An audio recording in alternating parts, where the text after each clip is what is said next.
Well, good morning, everyone. Thank you for joining us, whether you're here with us in person or listening to the recording. We are going to have a day of honoring of Samhain, cross-quarter day. We have 4 of those every year that come between the solstices and the equinoxes. And we find that historically, these days have been celebrated by Indigenous peoples. And it's time for us to do the same. It's time for us to do likewise. So as soon as I can get my computer going, those of you who have worked with me in the past know that for some reason, when I have a group on, my computer kind of wants to be a little wonky. So we're going to see what we can do to get the slides moving. There we go. So I'm Bonnie Salomon, and with my dear and amazing partner, Judy Keating, we are Wise Transformation. And our mission is to support those who have a spiritual sense of themselves, wanting to move forward in connecting with all that is and connecting with their higher power, if they have one, the God of their understanding. So thank you so much for being with us today. So here we are at Samhain, and historically, this is celebrated as one day.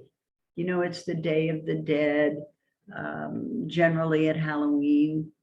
And in my studies, I've learned that the Celts began the celebration of Samhain, which is the final harvest, around mid-October. And they celebrated it through the first week of November. Because let's face it, the final harvest cannot be done in one day. So this was a celebration of the magnitude of everything that they were able to harvest from this year's crops. And so I've chosen to do this celebration today, a few days away from the actual day of All Hallows Eve, which we'll talk about a little bit in a few minutes, and do it now in this season of Samhain. So as I mentioned, it's the final harvest.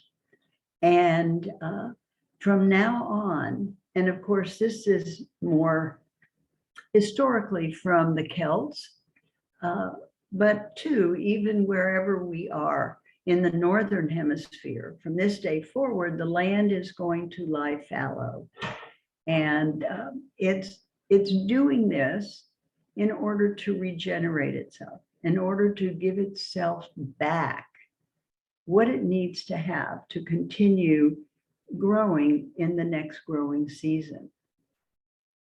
So it takes a lot of concentration and dedication and commitment to allow your own inner landscape to lie fallow during this period, especially because societally, we are asked to do a lot in this season, you know, kind of counterintuitive to Mother Nature, who is going to lay things out, let everything rest from now until Imbolc, when we plant the first seeds for the next growing season. And here we are just starting what I think is somewhat of a crazy season of the year, when the holidays come and there's all kinds of preparation, and we're cooking for Thanksgiving, and we're cooking for the winter holidays, and we're running around buying gifts, and company is coming, and we're doing all these things.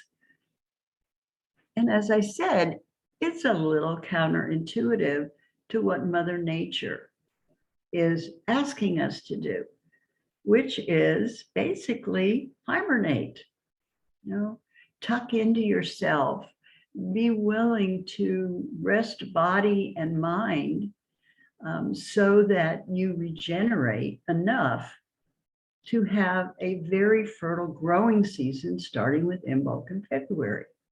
So now we're looking at 4 months of fallow. So let me ask you, how do you feel about letting your own inner landscape lie silent, more silent, fallow, in order to regenerate? How can you schedule yourself to allow this natural thing that Mother is asking us to do? How can you build that into what is usually a very busy time of the year? So please unmute yourself and share any thoughts you might have.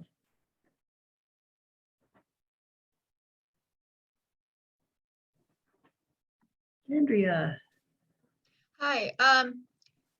For myself, I have, for many, many years, decades actually, been really unhappy with the Thanksgiving being at the end of November because it is so out of sync with the natural seasons.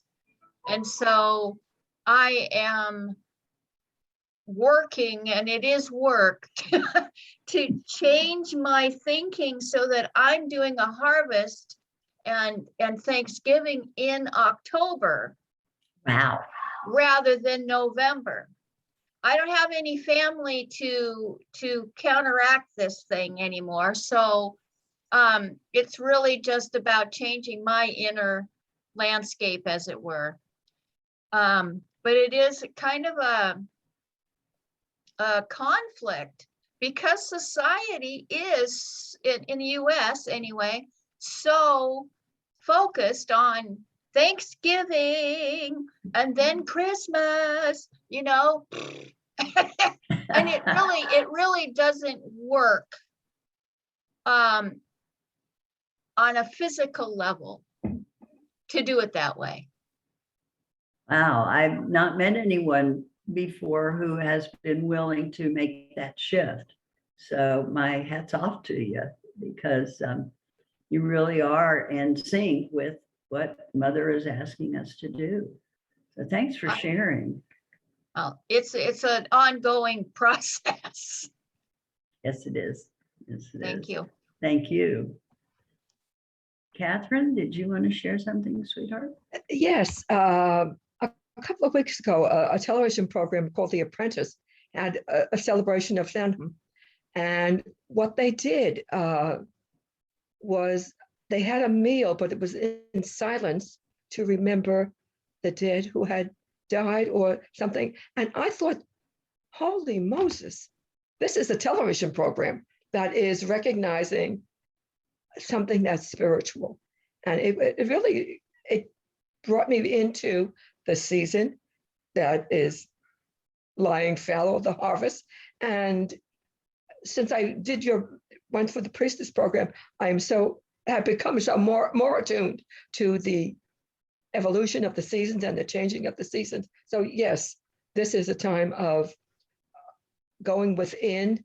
And for me, in a couple of weeks, we'll celebrate Hanukkah, then we'll have Advent, then we'll have Christmas. And before that, we have Thanksgiving and Veterans Day.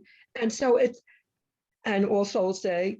And it's a remembrance of all those who have gone before us and gave us life, gave us wisdom on that. So yes, it's a very holy time for me. It is that. It is a sacred time.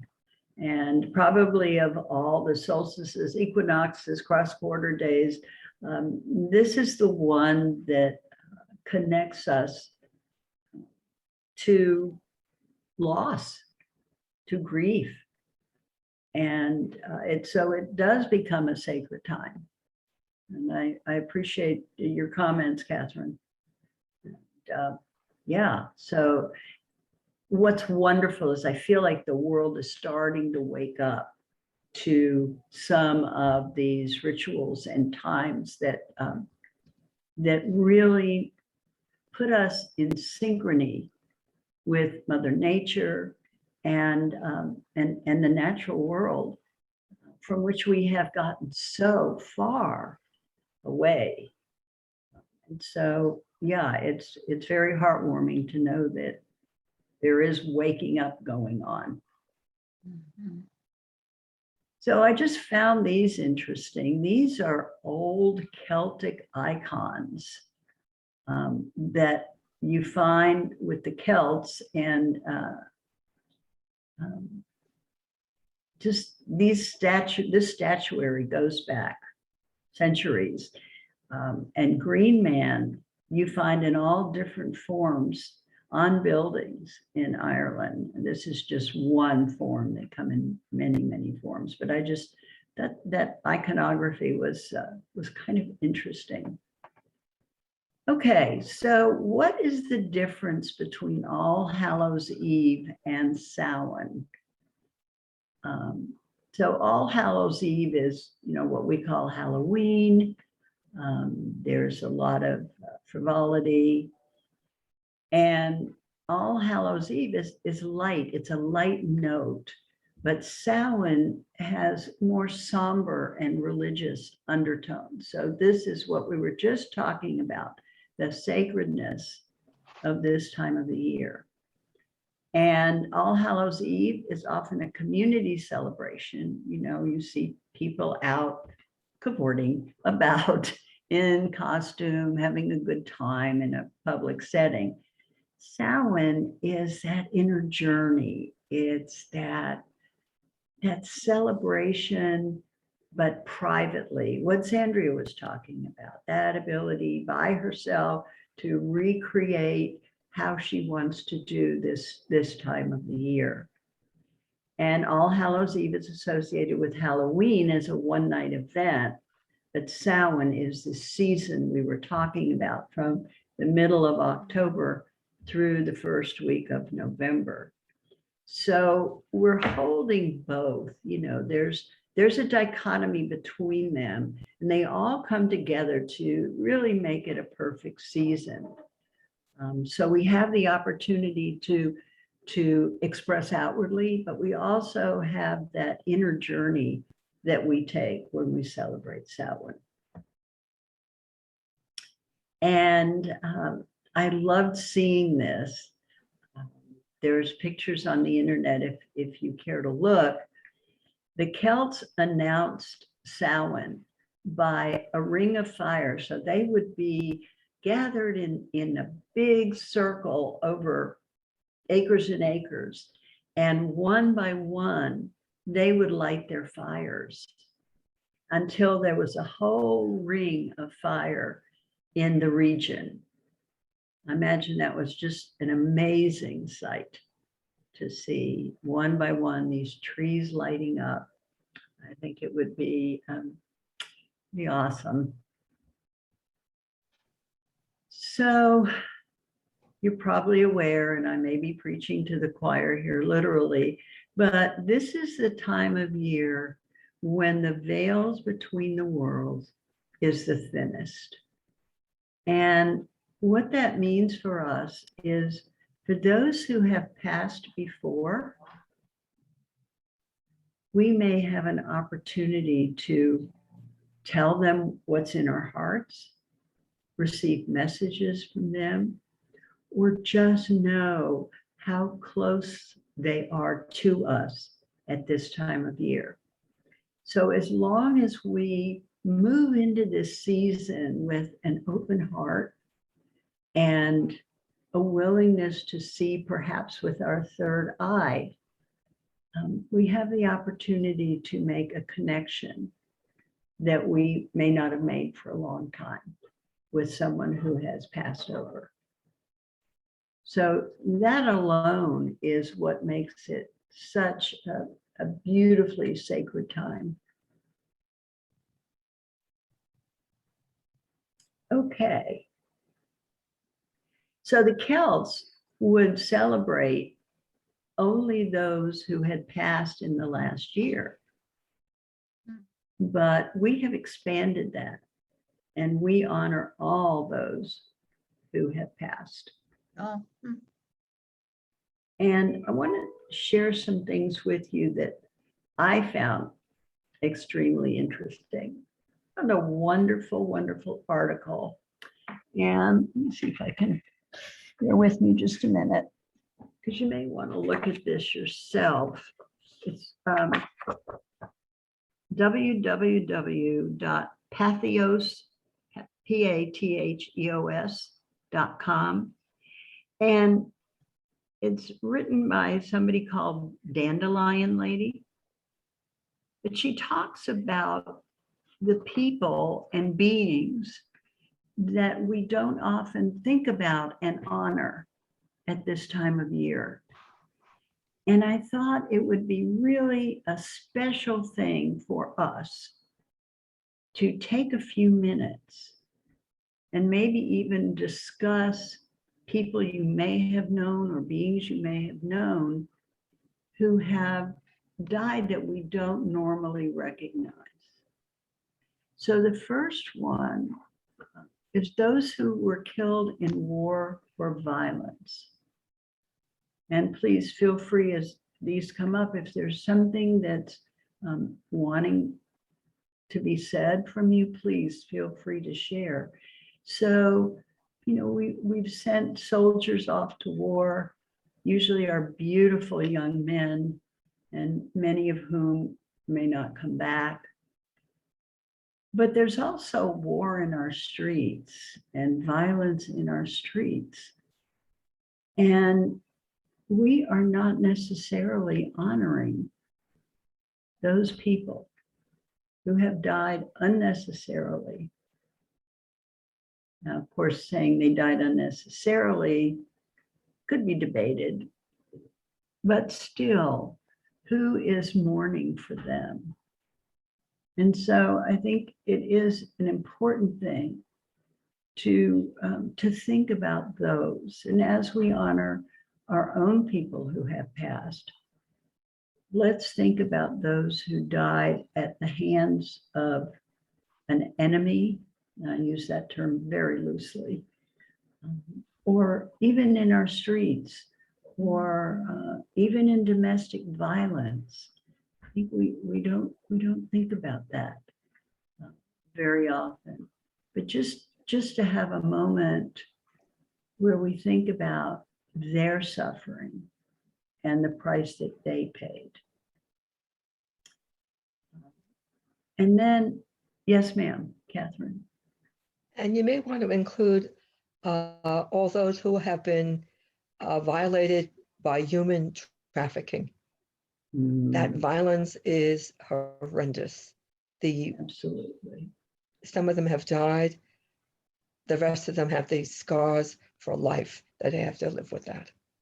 So I think that even though they may not have died per se, they have experienced a horrendous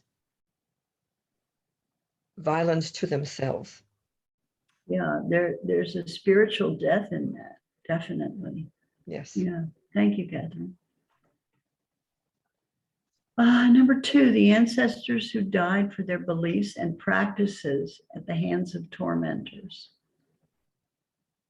Well, my heritage, my Jewish heritage, means that I have lost many ancestors to hate, to prejudice, to bigotry.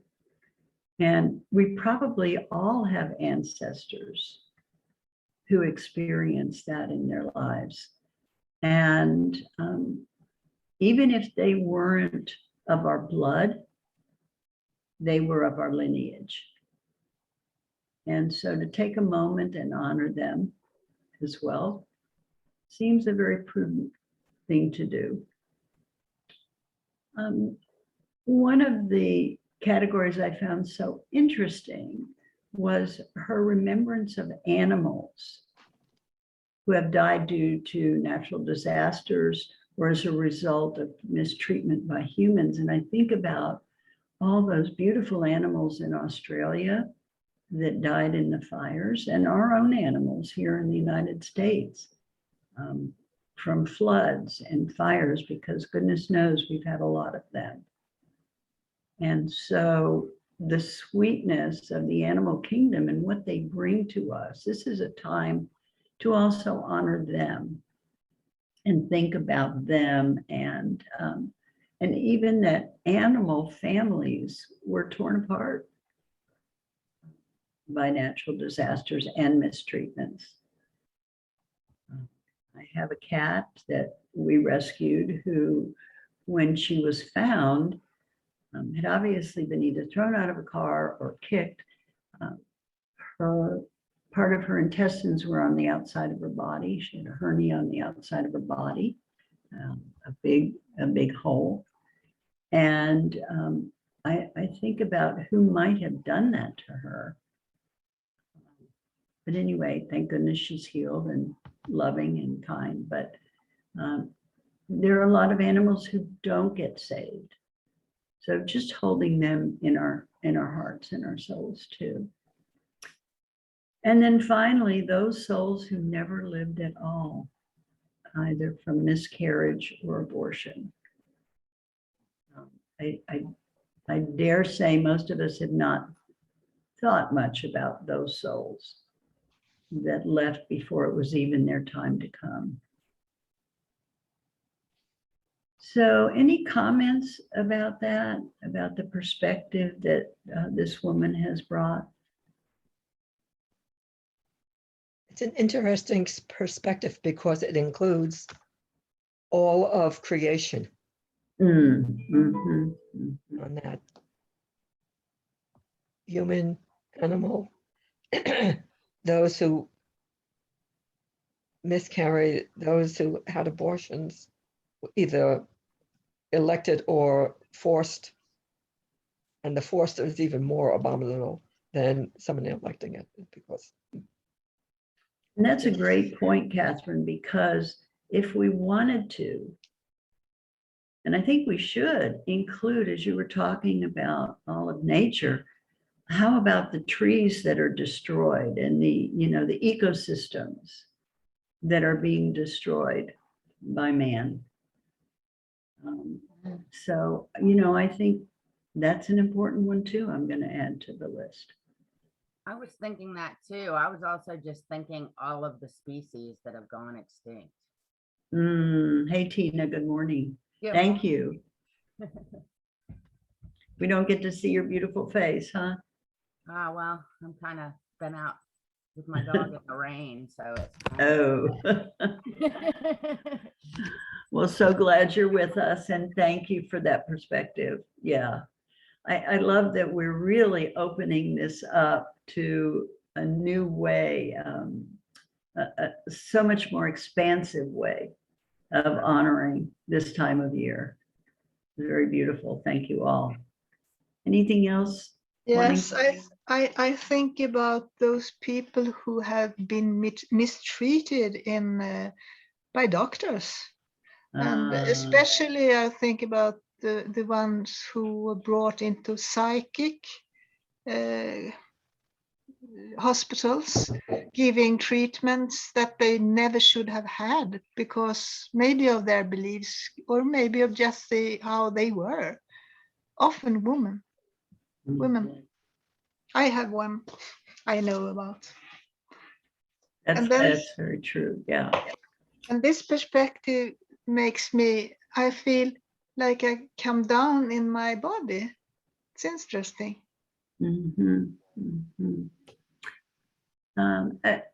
For me, just from my own ideas, Day of the Dead, I would honor those closest to me, my parents, and I might expand that out to extended family and friends, but never have I actually dug this deeply into what it means to mourn and to have grief or loss. It's an entirely different light for me. You all may have done this kind of thing before. It was a new one for me. Anything else? Well, the only thing I can think of is even when you're going into grief and loss, I mean, there's also the loss of your own innocence, the loss of relationships. Yes. definitely. Thanks, Tina. Okay, so I'm going to talk about how we can honor these who have gone before. And I think you all could probably add a bunch of things, but these are just a few. So in Mexico, daughters and grandchildren go to the cemetery and they sit all night. They may bring gifts and they light candles, and it's a community event. Although, there's no partying or anything like that. It's very, very quiet, but it's done in community. We're talking a little bit before about a silent dinner. And that can be just, an immediate family. It can be a community. And then to invite those who are mourning to be with you, or you go to them, share a meal, or just your company. I think we in the United States in particular think that we have to do a big thing, send flowers, send baskets, make donations, and that's all lovely. The truth is your presence, your willingness to sit with a mourner, perhaps even to just hold their hand, is an amazing gift. So when you think about that, sometimes I believe we think that they don't want to be disturbed in their moment of loss. And the truth is, many people would really appreciate having company at that time. And then to create an altar for your ancestors, or all the ancestors, candles, special artifacts, art, anything that moves you or brings to mind an ancestral piece. And then a 7-day candle in the window to guide the spirits. Really, anyone can do that. And help the spirits know where to go to ease the mourning. Oh, any other rituals that come to mind for you all that you have done through the years?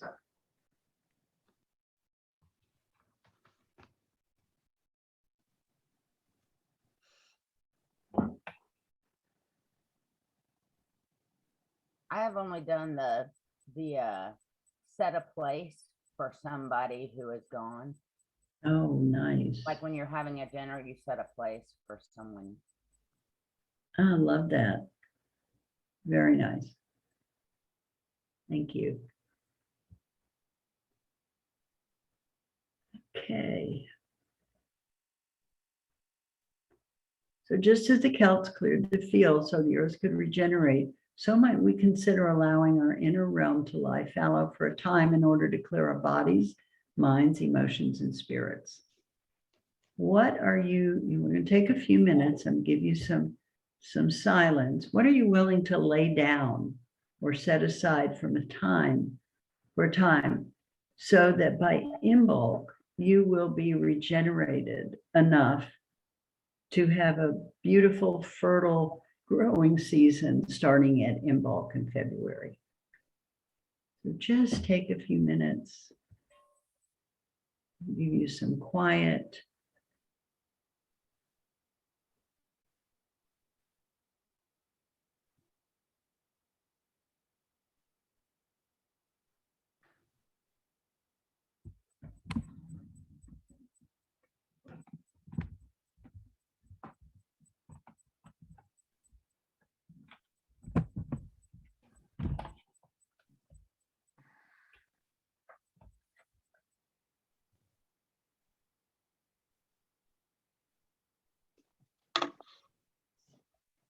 I'm going to hide. Set aside.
Willing to lie down.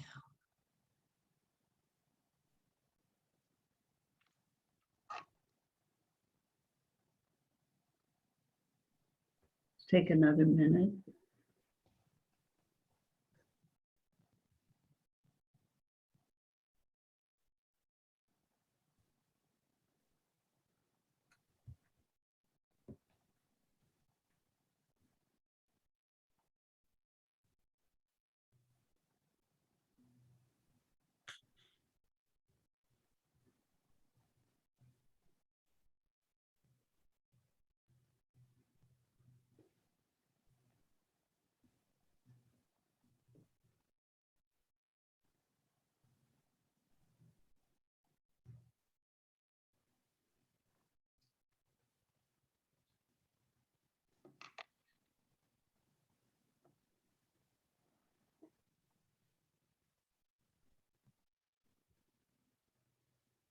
So I hope I hear from most of you or all of you, something that you are willing to lay aside, some thoughts or actions or anything you'd like to share that came up for you during that period of time.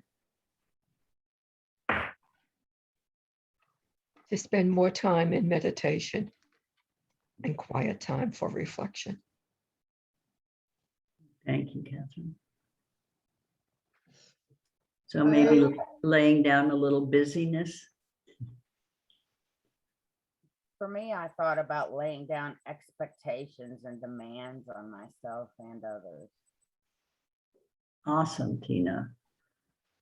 Yeah. Yeah, that expectations rob us of so much of our energy because we think things have to be a certain way. And if they're not, we're disappointed. And what I believe Tina's speaking into is the fact that when you lay down expectations, you get a wider view of all the possibilities, not so focused in your tunnel vision of what's supposed to happen. Is that what you're saying, Tina? Are you there? Yeah, I Yeah. am. Sorry, I couldn't find my mute button. Oh. But yeah, like what I want to happen and what I think should happen and what I expect myself to be able to do, and just, being more gentle. Yeah, beautiful, really beautiful. Thank you.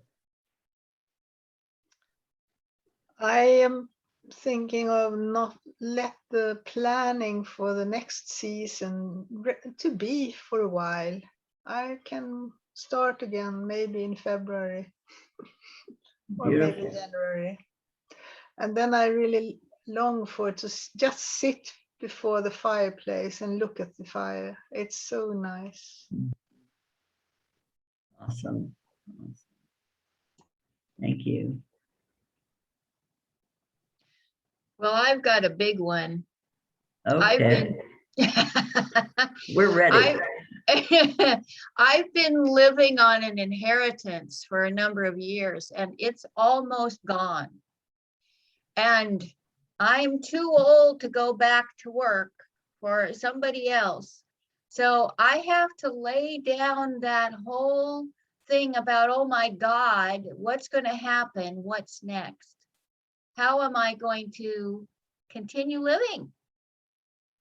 And it's really scary, and it's kind of this undercurrent because I've been aware of it for about the last year, and I'm trying, and my spirit's telling me, you just got to work the plan. You know, the soul has a plan. It's time to live your purpose, live it, and the money will come, the resources will come, the abundance will come, but you got to put your focus on the soul's plan, what's in front of you to do. And Nice. it's pretty darn difficult. Yeah.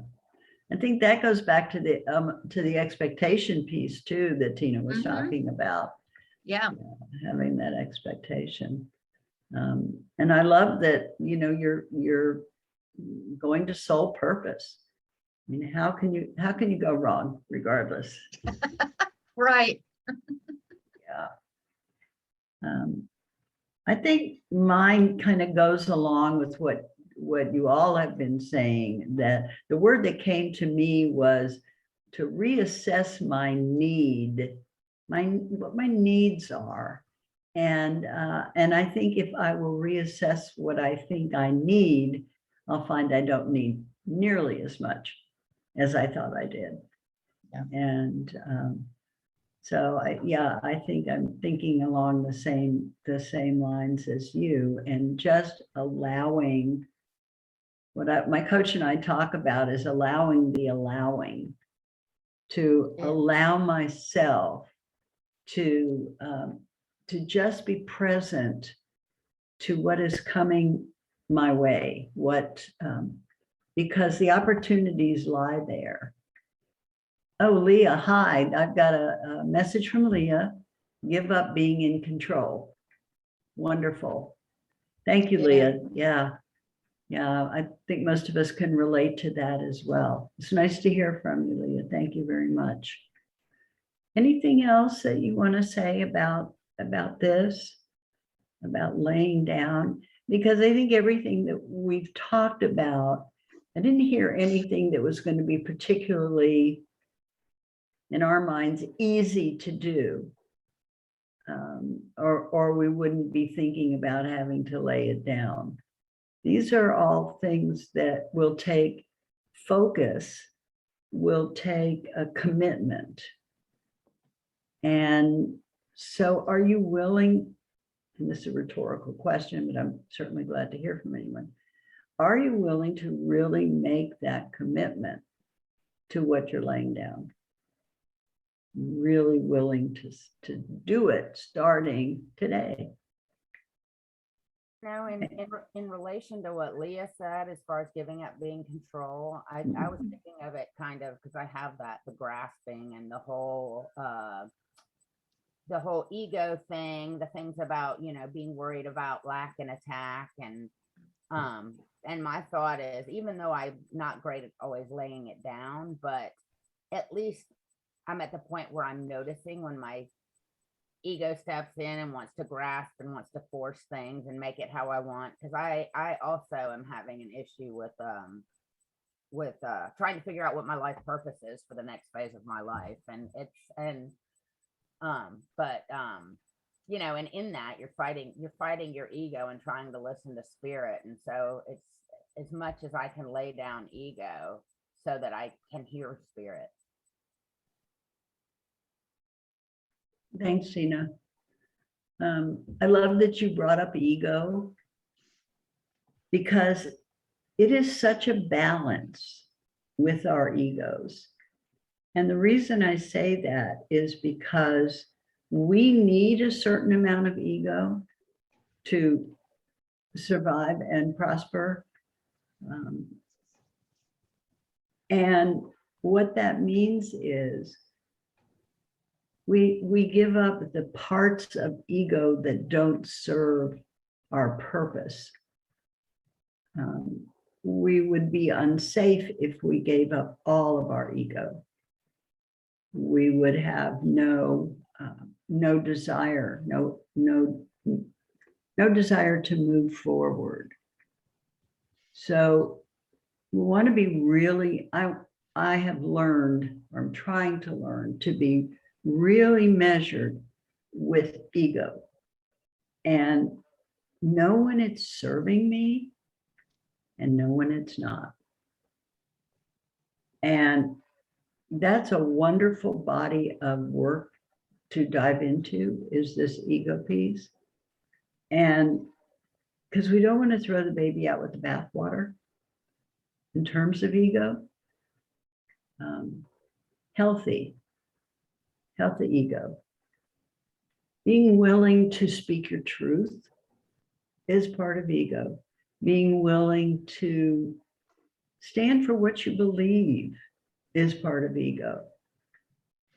So I think sometimes the word ego gets a bad rap.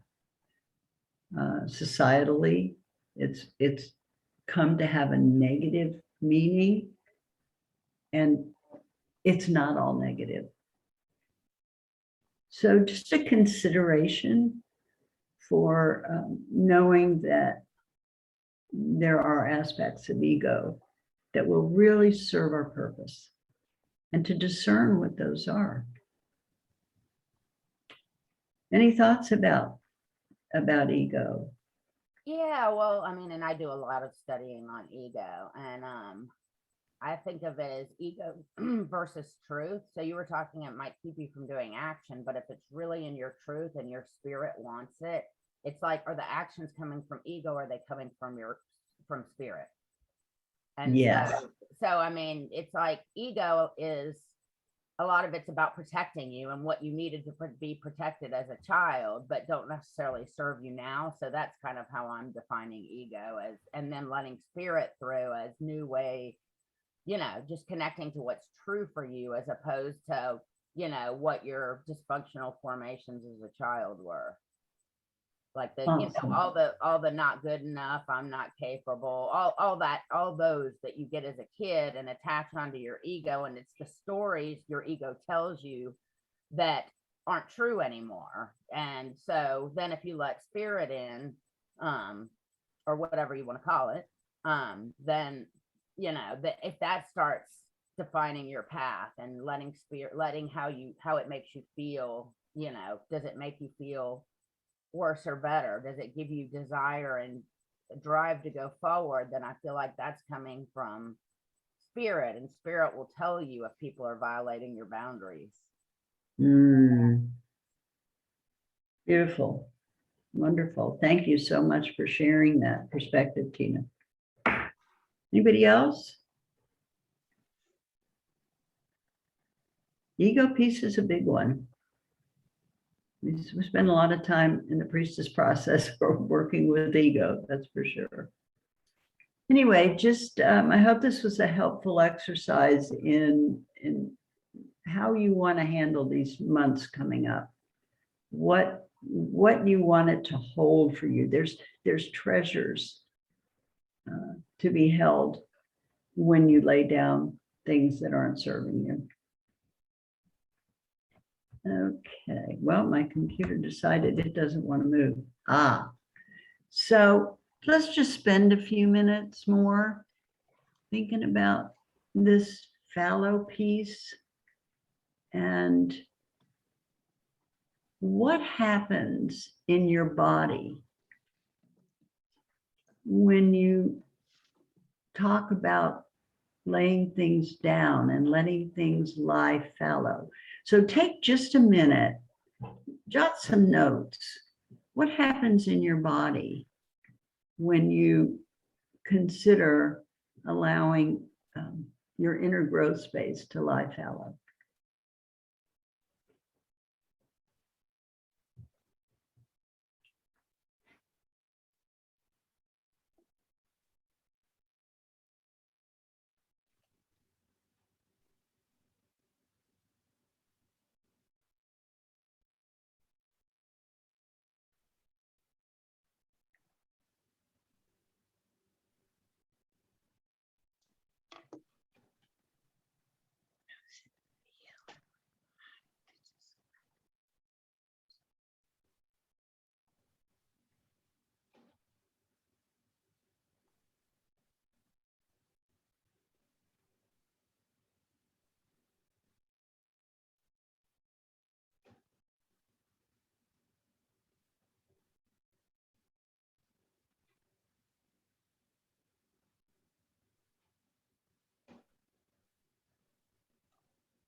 So what messages did you get? What's your body telling you? That I will get more air in, more place for the air to come in my body, and that I get even more grounded than before. Wonderful. I love that air piece. What I Yeah.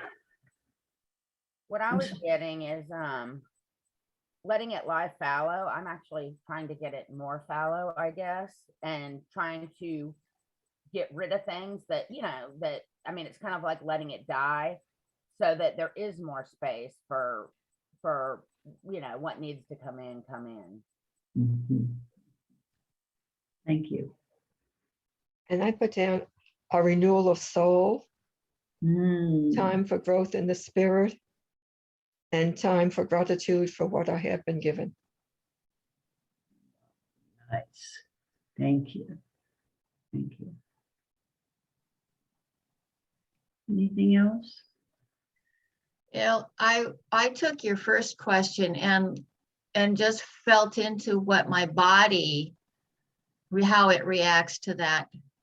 And my sense was this big whoa, just like sloughing off of stress and tension and expectations and all that stuff, and opening to faith and trust. Mm. Truly laying it down. Truly Yeah. laying down your burdens and knowing that spirit will take care of me always. Spirit will take care of me as long as I do what I know I'm here to do. What's in front of me right now to do. All right. Beautiful. Thank you all. I know when I started thinking about it, everything just went like you were talking about. And I could feel the tension going out of my solar plexus. It's like, okay, that's awesome. All right, so we're getting close to ending our time together. And for me, it's just been such a wonderful, fruitful conversation. I wanted to share a couple of things with you. In late January, a group of us under the auspices of Wise Transformation are going to be presenting online Sovereign Women Living the New Earth Vision. So we're going to be considering all the things that can assist us as we move into 2022.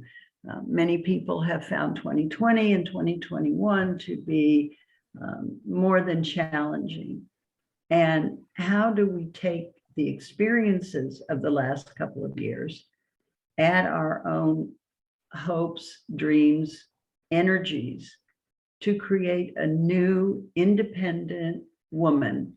And by sovereign and independent, I don't mean totally doing it alone, but I mean you're able to stand in your truth. And it's going to be online, it's going to be worldwide.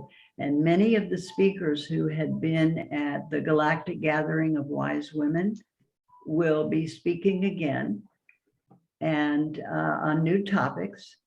And those of you who were not able to get to the Galactic Gathering of Wise Women will certainly enjoy this extension of the facilitators that we had, and there'll be some new folks in there too. So the event page and the ability to register, that page will be open on November the 4th. And all you need to do is go to wisetransformation.com, and you'll have all the details. You'll have a list of the fabulous facilitators who are going to be sharing their wisdom. It's open to everyone who has interest in expanding their spirituality in 2022, who is interested in adding to the New Earth Vision in 2022. So ask your friends to join you. And When we do these online things, we invite people to invite others to their home and have a watch party. Share food, drink, watch together, and share thoughts about what you're seeing and hearing. So that's a fun way to do it. But of course, we welcome you alone. And there's a lot of richness that you will gain from this. So it's a 2-day event. Again, the page will be up on November 4th. So just go to wisetransformation.com and you'll find us. Will it also be in your newsletter? Yes. Oh, yes, we will be. Yes, quite much between now and January. Excuse me, just a moment.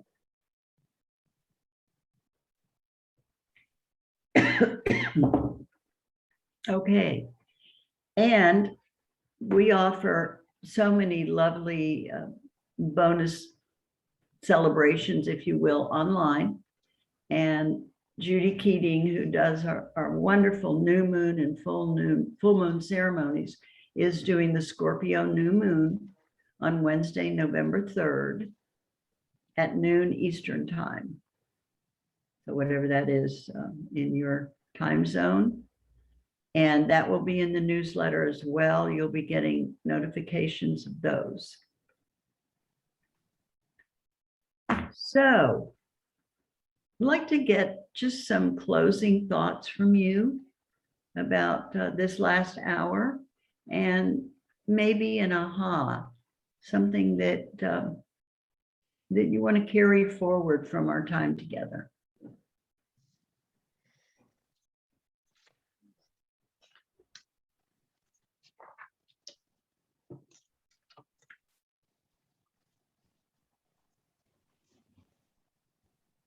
I would say the blessings that the women have shared. Thanks, Catherine. Yes, y'all have been wonderful in your sharing. And when people share in community like this, never know how it's going to ripple out and who will be affected by what you have shared. So thank you for that, Catherine. Who else? What are you taking away? I mean, I just feel like certain things need to die and certain things need to stew. And I need to allow those, instead of trying to force the things that are stewing, let some of them stew and so that they can bloom when the time is right. Nice. Thank you, Tina. I just feel this was a perfect way of starting this season. Thank you, Kia. It's good to see you. Good to see all of you and hear all of you. I just feel that there is so much more richness and meaning that's available by diving in to this, all of the holy days. But this one in particular, because it's the end of the Celtic year. So dive in and get the beef. No. Okay. Thanks, Andrea. Leah, do you have anything you'd like to share? I know you're love to hear from you one more time if you have anything that you're taking away. I know that being with you and sharing what everyone has shared has enriched my experience of this time of year, and has given me a lot of food for thought for enhancing this season of lying fallow and resting and rejuvenating and maybe not pushing so hard. So I have a thought. During this time, we've always had patriarchal dominant society. And so letting that lay fallow so that the matriarchal balance can be reborn, which is happening more and more in the world. Whoa. Fantastic. Thank you so much, Tina. Beautiful, beautiful. So I want to thank each of you for sharing your time. It's been an honor and a pleasure. I wish you all ease through this next period, through some beautiful spiritual time in the year. And I'll certainly be back at winter solstice to share with you again. And I look forward to seeing you then, if not before. So many blessings. Thank you. Thank you, Bonnie. Much Thank you, peace. Bonnie. Thank you. Wonderful Thank to see you. again. Peace and blessings to you. Thank you all. Ah, there's Tina.